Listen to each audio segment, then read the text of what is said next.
প্রতিনিধিদের তথ্যচিত্রে প্রবাসী সংবাদ জানাচ্ছেন ইমতিয়াজ আহমেদ।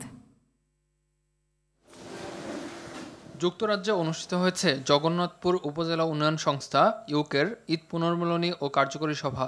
বুধবার সেন্ট্রাল লন্ডনে সংগঠনের চেয়ারম্যান এম এ সাত্তারের সভাপতিত্বে সাধারণ সম্পাদক আব্দুল ওয়াহিদের পরিচালনায় সভায় বক্তব্য দেন ট্রেজারার রেজাউর রহমান রেজা, সাবেক চেয়ারম্যান তাহের কামালি, উপদেষ্টা বাদশা মিয়া, ব্যবসায়ী শফিক মিয়া, সহ সভাপতি আব্দুল আহাদ, ইস্তাবউদ্দিন, হাফিজুর রহমান সহ অনেকে। দোয়া পরিচালনা করেন কামাল হোসেন। সৌদি আরবের জেদ্দায় অনুষ্ঠিত হয়েছে সৌদি আরব জাসাস কেন্দ্রীয় কমিটির ঈদ পুনর্মিলনী।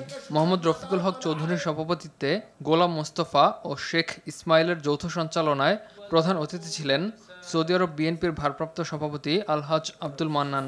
সংবর্ধিত অতিথি ছিলেন জাসাস সেন্ট্রাল কমিটির সদস্য সচিব জাকির হোসেন রোকন। প্রধান বক্তা ছিলেন জেদ্দা মহানগর বিএনপির সভাপতি কেফায়েতুল্লাহ চৌধুরী কিসমত। বিশেষ অতিথি ছিলেন মঈন চৌধুরী, প্রকৌশলী নুরুল আমিন, গিয়াসউদ্দিন সহ অনেকে।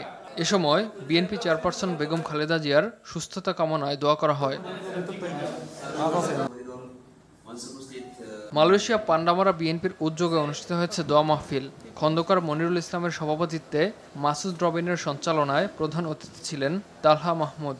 বিশেষ অতিথি ছিলেন ফজলুল করিম সোহরাব, কাজী সালাউদ্দিন, মোহাম্মদ জাকির হোসেন। আর উপস্থিত ছিলেন মোহাম্মদ শেখ ইয়াকুব, আব্দুল গফুর, মিজানুর রহমান, ফয়সাল, দিন ইসলাম সহ অনেকে। এ সময় বিএনপি চেয়ারপারসন বেগম খালেদা জিয়ার রোগ মুক্তি ও সুস্থতা কামনায় দোয়া করা হয়। ইমতিয়াজ আহমেদ, RTV।